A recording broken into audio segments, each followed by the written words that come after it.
السلام عليكم ورحمة الله وبركاته. حبايبي في كل مكان عاملين ايه؟ اللهم صل وسلم وبارك على سيدنا محمد وعلى اله وعلى اصحابه اجمعين. كل سنة وانتم طيبين ورمضان كريم علينا يا رب. النهارده بقى طبعا رمضان ما يحلاش من غير الكنافة. احنا عملنا القطايف، هنعمل النهارده الكنافة بطريقة سهلة وبسيطة جدا ومش هتاخد منك وقت، يعني سهلة جدا، اسهل من كده مفيش. انا عندي هنا مقدار نص كيلو من الكنافة، وعندي معلقتين سكر بودر، تمام، وكوبايه سمنه. ويستحسن نوع السمنه اللي انت بتستعمليه يكون سمنه يعني نوعها حلو، يعني احسن حاجه بصراحه للحلويات الشرقيه السمنه البلدي، بتدي طعم وريحه وقوام حلو قوي. انا عندي هنا نص كيلو كنافه، انا جبته حطيته في الفريزر لمده 3 4 ساعات، ويستحسن بليله. طلعته كسرته بقى متكسر بالشكل ده، هيسهل عليكي التكسير، ما تقعديش بقى تقطعي وتعملي. بصوا المنظر. الكنافه ديت الكنافه اللي بتتعمل الكنافه النابلسيه، كنافه ملونه كده، انا شاريها كده، انا مش ملوناها ولا عامله فيها حاجه، هي بتتباع كده، بقت تتباع دلوقتي وبقت منتشره. ما عندكيش اللي هي الملونه دي، عادي اشتغلي بالبيضه عادي، مش هتقولك لا. تمام، اسهل منها مفيش. هنيجي بقى هنا للشربات. الشربات عليه عامل مهم جدا. تمام، انا عندي هنا الشربات، انا كنت عامله كيلو سكر، حطيت عليه نص كيلو ميه، يعني كيلو السكر بما يعادل 5 كوبايات. انا عايرته طلع 5 كوبايات. تمام، حطيت عليه قد ايه ميه؟ حطيت عليه 3 كوبايات ميه، يعني نصه ولا حاجه بسيطه. تمام، لازم يكون شربات الكنافه السمك بتاعه تقيل، لا هو خفيف ولا هو ايه تقيل. ده الكلام ده لو انت عايزاها مقرمشه قوي زي بتاعت بره، لكن مثلا السمك ده حلو قوي. بصوا القوام بتاعه اللي هو الوسط، ولا تقيل قوي اللي هو يختم معاكي، ولا اللي هو الميه زي بتاع البسبوسه. تمام، انا عامله الكيلو دوت وحطاه بصراحه في التلاجة، وقت ما بعوز بطلعه يهدى شويه، عقبال ما بعمل الحاجه يكون هدي معايا. ولازم حاجه كمان، لازم مادام هتعملي الحلويات زي ما عملنا كده في القطايف، القطايف حطيناها سخنه، الشربات يكون بارد. ليه بقى؟ عشان خاطر لو القطايف سخنه والشربات سخن هتلاقي القطايف طريت معاكي قوي وباشت، مش هتلاقيها. لكن لما يكون حاجه بارده وحاجه سخنه تبقى مقرمشه معاكي ومحتفظه بالقوام بتاعها. كذلك الكنافه عايزاها اللي هي الطريه قوي، حط الشربات يبقى دافي مش سخن، يعني تبقي قافله عليه مثلا الاول وسبتيه، وبعد كده اشتغلتي في الكنافه وسقيتيها، هيكون هدي خالص من درجه الحراره، بدرجه حراره الغرفه زي ما بيقولوا، ما يكونش مثلا ساقع قوي. عايزاها بقى مقرمشه قوي كده زي بتاعت بره، وتختم كده القطعه بقطعتها. تحطي الشربات يكون تقيل وساقع، يكون تقيل وساقع وهي سخنه طالعه من الفرن، تسقيها الشربات تقيل وساقع. تمام، دي كده فكره الشربات. الشربات ده انا عملته ازاي؟ لو مش هتعملي كيلو زي ما انا عامله كده، حطي كوبايه ونص سكر على كوبايتين ميه على معلقه عسل كلوكوز او عسل نحل. عسل الكلوكوز دلوقتي موجود عند اي مستلزمات الحلواني، متوفر ومش غالي، يعني بصوا اهو، دوت عندي من رمضان اللي فات بستعمله، دوت حوالي ب10 جنيه او ب12 جنيه، بيقعد فتره طويله قوي، بستخدمه في الشربات بقى والحلويات والكلام ده. عسل الكلوكوز ده ميزته ايه؟ ده بيحافظ على القوام بتاع الشربات، ان هو ما يسكرش منك، وبيديله اللمعه الحلوه اللي انت بتشوفيها في الحلويات بتاعت بره. ما عندكيش عسل كلوكوز، حطي عسل النحل العادي، حطي معلقه منه. تمام، يبقى نقول تاني، عملنا الشربات ازاي؟ كوبايه ونص سكر على كوبايتين ميه، عصره نص ليمونه، معلقه عسل كلوكوز. تمام، وبعد ما بنقفل خالص تحطي رشه الفانيليا، او تحطي معلقه سمنه بلدي في الاخر، بتخلي لك الشربات وبتاع، حتى لو مش عامله بسمنه بلدي يبقى كله اكنك عاملاه بسمنه بلدي بالظبط. تمام، يبقى كوبايه ونص سكر على كوبايتين ميه، عصره نص ليمونه، معلقه عسل كلوكوز او عسل نحل، رشه فانيليا. تمام، انا عامله الكميه وسايباها، عامله الشربات اللي هو الوسط، اللي هو ينفع للقطايف، ينفع للكنافه، ينفع للجلاش، يبقى معايا مظبوط. مش عايزاها تبقى مقرمشه قوي وطريه شويه زي ما بقولك كده، حطي الشربات يبقى دافي وهي سخنه، ما يبقاش ساقع. تمام، يبقى كده خلصنا فكره الشربات، سهل جدا وبسيط. عندي بقى هنا الكنافه، هعمل فيها ايه؟ هحط عليها السكر البودر. طب السكر البودر ده وظيفته ايه؟ يخليها تتحمص معاكي وتاخد اللون بتاعها، وفي نفس الوقت تبقى مسكره. حطي معلقتين بس مش كتير، يعني هو معلقتين حلو قوي. بس يا كوكو، هقلب كده السكر فيها حتى لو سقط تحت كله هنلمه. تمام كده. طب انا حاطه دلوقتي مشغله الفرن على 180. تمام، مشغلاه يسخن. لازم الكنافه تدخل على فرن سخن، ما ينفعش تدخليها على فرن بارد، هتنشف معاكي وهتاخد وقت عقبال ما تنشف وهتغلبك. فاحنا دلوقتي وانا بكلمكم مشغله الفرن على درجه حراره 180. هي ما بتاخدش نص ساعه، يعني تلت ساعه بالظبط. الجوانب بتاعتها بتبتدي تحمر وتسيب من الصينيه. بعد ما تسيب من الصينيه معاكي خلاص، هوريكم ازاي انا بقلبها على صينيه او طبق وبتبقى زي الفل. انا كده مش هحط عليها السمنه، انا هسيبها زي ما هي كده. طب هنتكلم على مقاس الصينيه. الصينيه ديت مقاس اللي هي الوسط، اللي هي اصغر المقاس الوسطاني بتاع طقم الصواني اللي هي البسبوسه دي. ده المقاس الوسط. هعمل ايه؟ هقول بسم الله. استحسن السمنه يكون بلدي عشان يبقى يديك الطعم حلو واحلى من المحلات كمان. دي حاجه انت خدماها بايدك في البيت. كتري سمنه، مش هتقولك لا. الكنافه روحها السمنه، بتحب السمنه جدا، يعني كتري لها السمنه هتطلع معاكي مقرمشه وطعم حكايه كده. هعمل الجوانب بتاعتها بالمنظر ده. تمام كده. هبتدي بقى اوزع الكنافه اللي انا عملتها دي اكني برشها. انت عايزه تعمليها بالمكسرات هتحطي في النص، عايزه تعمليها بالكريمه تحطيها في النص. انا هعملها ساده واحط شويه مكسرات على الوش. هنشوف دلوقتي مع بعض كده اكني برشها بالظبط كده. انا ما حطيتش السمنه فيها لسه، السمنه مش هحطها دلوقتي كده. انا بصراحه عجبتني اللي هي الكنافه الملونه دي. قلت ايه، مش لازم يعني نعملها نابلسيه، دي اللي بتتعمل نابلسيه اللي هي بالجبنه، بس بصراحه لونها عجبني. قلت لا وماله، يعني لما نشغلها في كنافه عاديه ساده لونها هيبقى حلو وجديد تغيير. بسم الله. هو الصينيه اللي في الوسطانيه ديت بتاخد نص كيلو كنافه الا حاجه بسيطه، يعني ممكن ما تاخدش النص كله. ممكن لو عايزه تعمليها في الكبيره وتبقى رقيقه بقى، مش هتبقى عاليه معاكي قوي كده.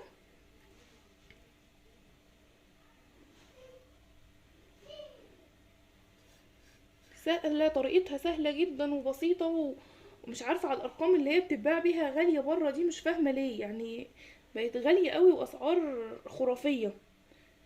حته كده لو لقيناها نفركها كده بالمنظر ده. اهم حاجه بقى في الكنافه تمام الكبس. يعني ايه الكبس؟ ان هي تتكبس وتتسكن في الصينيه بتاعتها كويس قوي.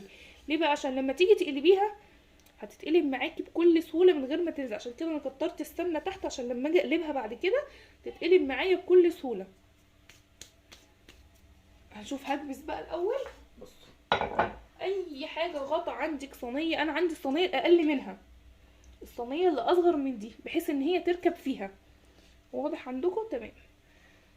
اقول بسم الله كده، تدوسي عليها على قد ما تقدري، تسكنيها في قلب الصينيه دي. دي نجاح الكنافه، الكبس دوت تتضغط كلها في بعض. انا لحد دلوقتي ما حطيتش سمنه، بفكركم تاني ان انا لسه ما حطيتش السمنه، حطيت بس السكر البودر وقلبتها فيه بس كده. انا حطيت سمنه في القاع بس بتاعها. نشوف كده. بصوا منظرها عامل ازاي. لو لقينا مثلا حته عايزه لسه محتاجه زياده او كده نزود، احنا لسه معانا شويه برضو. بسم الله. نحط في الجوانب كده عشان تطلع كلها ختمه كده ومظبوطه. نحطهم كلهم بقى بالمره. بسم الله.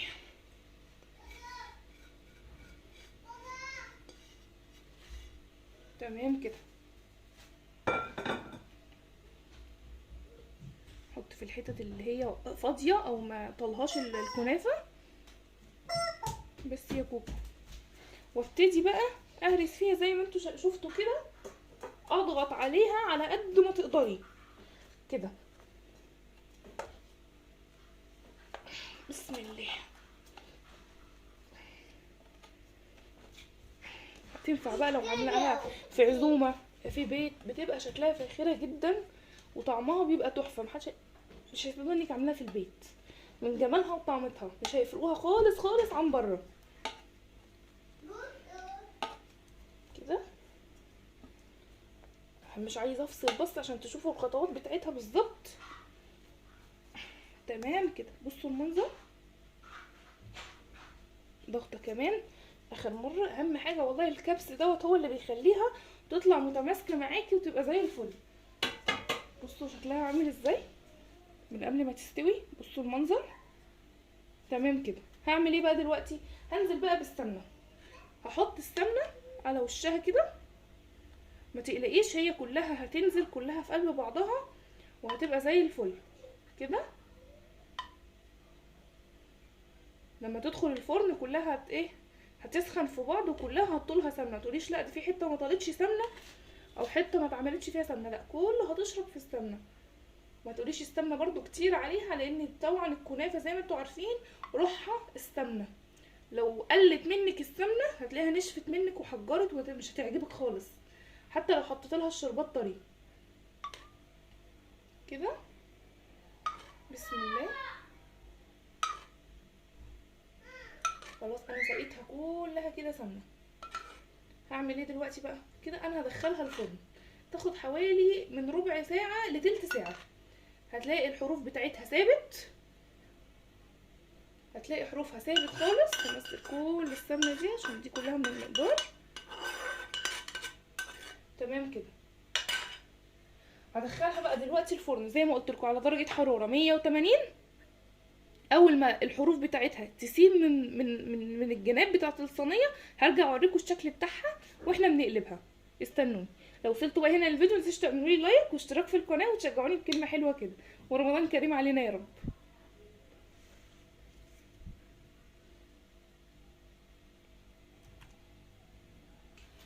بصوا حبايبي انا كده طلعت الكنافه من الفرن. بصوا شكلها عامل ازاي. بسم الله.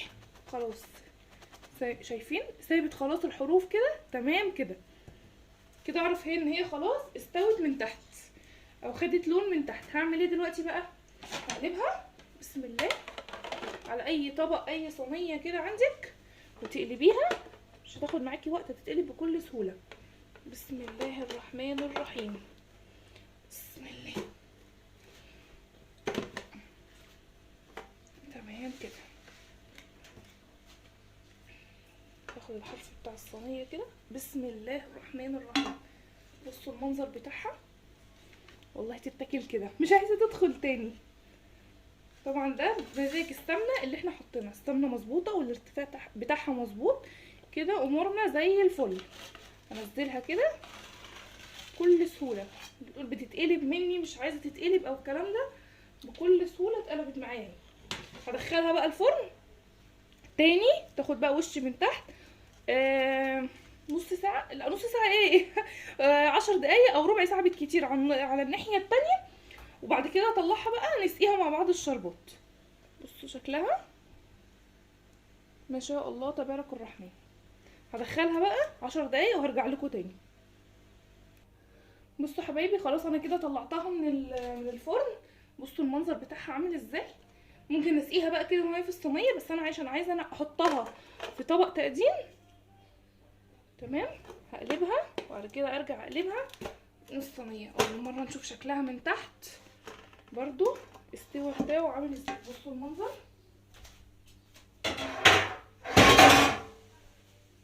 بصوا المنظر بتاعها السوا بتاعها ما شاء الله زي الفل. هجيب بقى الطبق بتاع التقديم بتاعي. بسم الله. اوسطنه كده.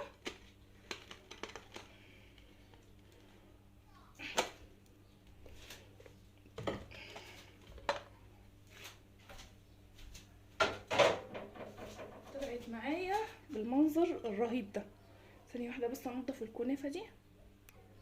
بصوا حبايبي ده الشكل بتاعها. قلبتها وظبطت بس حواليا. هنزل بقى بالشربات بتاعي. طبعا كميه الشربات دي حاجه بترجع لك زي ما قلتلك بالظبط. عايزاها طريه قوي. بسم الله.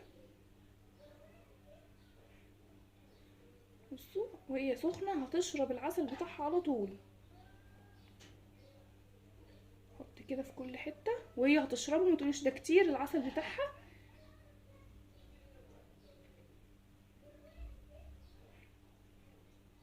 كده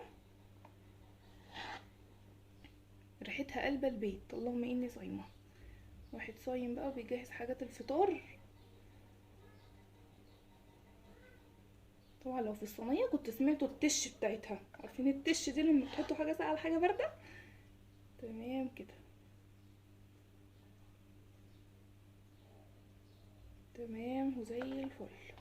بصوا شربته كله خالص. بصوا بقى المنظر جبار. طول ما هي بتشرب كده اسقيها. هي مش مسبوسه بس ايه. تمام كده. نقول تاني الشربات ده عاملينه ازاي. حاطين كوبايه ونص سكر على كوبايه، على 2 كوبايه من الميه، وعصره نص ليمونه ومعلقه عسل كلوكوز. وبعد ما بنقفل خالص يا تحطي رشه فانيليا معلقه سمنه بلدي. تمام كده. بصوا خلاص.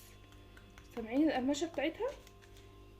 بصوا المنظر بتاعها. لسه بصي في شربات تحت ازاي اهو. كل الشربات ده بقى هي هتشربه دلوقتي. شوفي حته الليمونه دي. بس عايزه تقدميها كده ماشي، عايزه تحطي شويه كريم شانتيه ماشي، شويه مكسرات من فوق ماشي، اللي يريحك. انا احط كده شويه فستق كده عليها. زي ما بقولك دي حاجه بترجعلك. مش عايزه تحطي ما تحطيش. هي كده تتاكل نيه. هي تتاكل كده.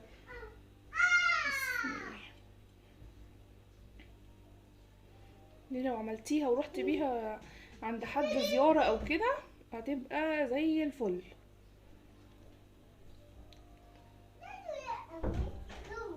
بس يا كوكو حاجه سهله وبسيطه وما كلفتناش كتير. وزي ما بقول لكم لو هنشتري من بره بقى في ارقام كده مهوله، معرفش ايه الارقام دي. الواحد الحمد لله بطل يشتري الحاجات دي من بره. بقالنا كتير مش بنشتري منها من بره. كده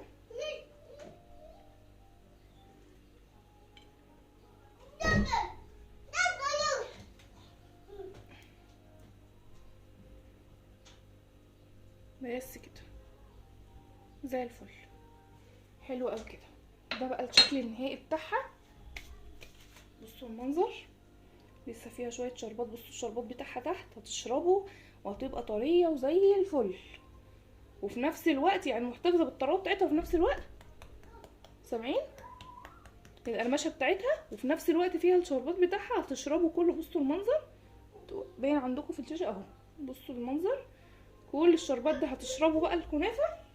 وبألف هنا وشفا يا رب للي يجرب، وبألف هنا وشفا للي ايه هيدوق. حاجه سهله وبسيطه. رمضان كريم عليكم يا رب، وكل سنه وانتم طيبين، وربنا يعيد علينا الايام بخير يا رب. استنوني بقى في وصفات احلى واحلى تانية ان شاء الله باذن الرحمن. بس شجعوني بس انتوا باللايك وبالشير وبالاشتراك في القناه.